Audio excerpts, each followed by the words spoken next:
Mr Speaker. I call the Honourable Leanne Dalzell. Mr Speaker, the genesis of an annual bill that improves the regulatory environment was in fact the Quality Regulation Review, which I led in my role as Minister of Commerce. Arising out of the Quality Regulation Review was a desire from business to see continuous quality improvement from the government, with the ability to tidy up features of different aspects of the regulatory frameworks without having to wait for the individual department or indeed the minister to give it the legislative priority it needed. This was the reason why I called the annual bill that we committed to in government the Regulatory Improvement Bill. It is because I believe that the principles and guidance that are enshrined in the Code of Good Regulatory Practice should be embedded within every layer of government. It is something that I've always believed in as a minister, and I believe in today. I believe that we must commit to that if we are going to make a difference in the long term. The fact that the Minister is calling this bill a regulatory reform bill, I assume that he's just simply changed the name to regulatory reform as opposed to regulatory improvement. I deliberately chose improvement because I just wanted that focus to be on continuous quality improvement. But it also suggested to me that he wasn't prepared to highlight the fact that actually this bill is late. If it were called the Regulatory Improvement Bill, it would have been the number 2 bill. And that would have highlighted that despite the fact that we have the country's very first Minister for Regulatory Reform, they haven't met their very first target, because this year's bill should have been bill number 3. There should have been one in 2009, there should have been one in 2010, and we should be dealing with the third tidy-up piece of legislation at the beginning of 2011. But I want to talk about the legislation that this bill amends, and I actually particularly want to focus in on the Takeovers Act 1993, which the Minister didn't mention and in any detail. But I just do want to mention to anyone who might be vaguely interested in this debate and may in fact be interested in any particular bills that are contained, or acts that are going to be amended by it.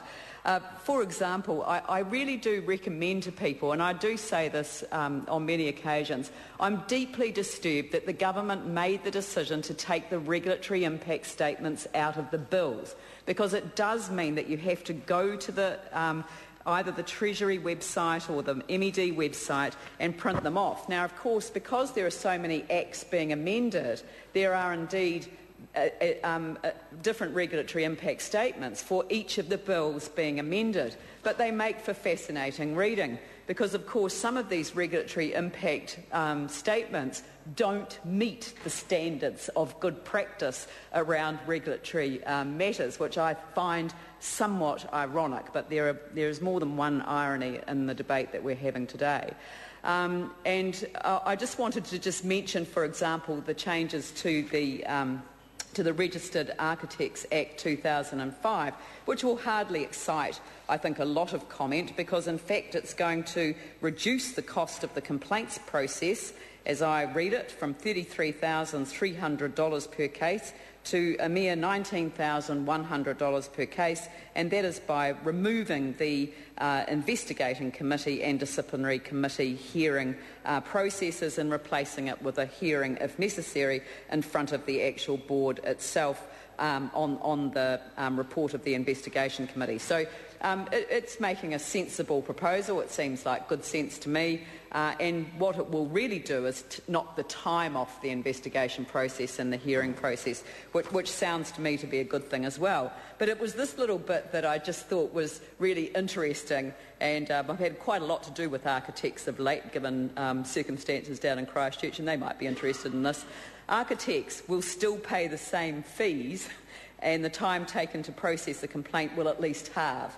This will give the architect in question more certainty about their future, but I could say less bangs for their buck at the same time. So it'll be interesting to know why they're not having their fees reduced, since there's going to be such a major cost saving to the Architects Board. But I'm sure that will come up at the Select Committee, which I chair. Mr Speaker, I want to refer to the takeovers legislation, because that is the one that has excited the most public comment. And certainly in the Herald this morning there is quite an article of substance on it.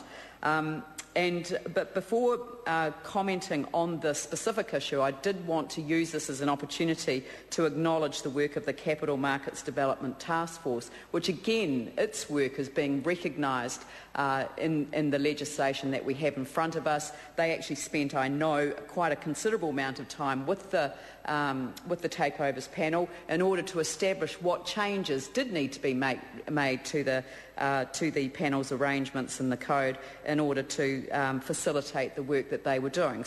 And it is good to see that some of their recommendations are actually finding their way into law through this particular process. And of course the regulatory impact statement on this particular case has been helpful in identifying the magnitude of the change, although I do note that when it says that it when referring to the cost of complying with the takeovers regime when the number of voting shareholders in the company is very small, it says these costs are incurred on a transaction-by-transaction basis and do not occur frequently. These costs are not significant to the economy as a whole, but are to the parties involved in the relevant transaction.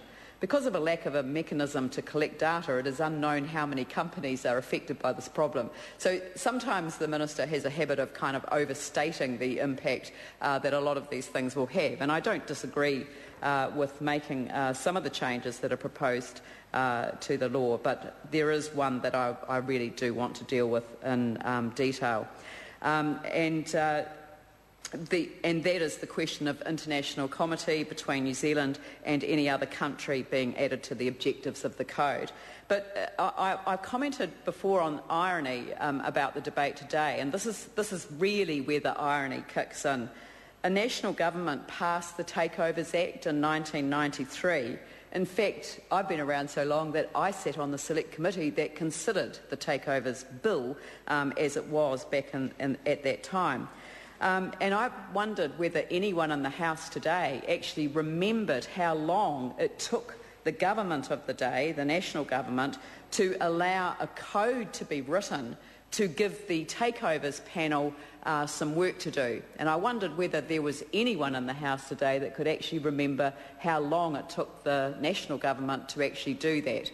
I don't think anyone in the House has been here quite so long as I have. Well, John Carter's in the House. He may recall exactly how long the National Party took to actually implement the Takeovers Code after passing the legislation in 1993. It is, of course, a trick question because they never did.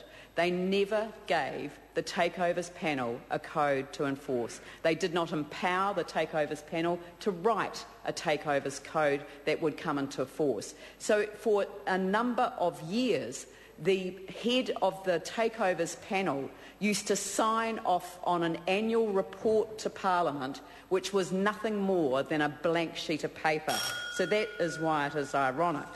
Mr. Speaker, the comments in the Herald this morning say that the panel administers the Takeovers Code and can issue exemptions for companies looking to take over another business where it believes they are warranted. Amid concerns about the government's proposal to partially privatise state-owned power companies, the Takeovers Act and Code are seen as a key protection for retail investors and New Zealand's wider interests. In combination with ongoing majority state ownership, the Act, which requires any would-be purchaser of more than a 20% stake in a company to make an offer to all shareholders and secure at least 50% of it, is seen as a safeguard against the companies falling into the hands of foreign investors.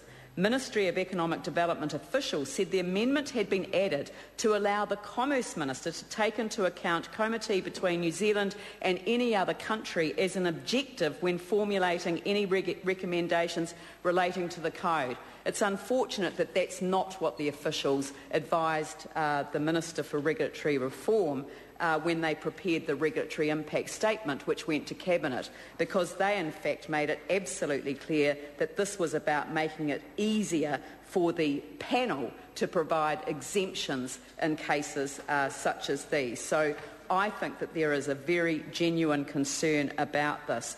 And I want to just comment on Section 20 itself, the objectives of the Takeovers Code. These are all listed in the regulatory impact statement, encouraging the efficient allocation of resources, encouraging competition for the control of specified companies. The list goes on. But paragraph 2 from section 20 of the Takeovers Act is missing, and it's relevant.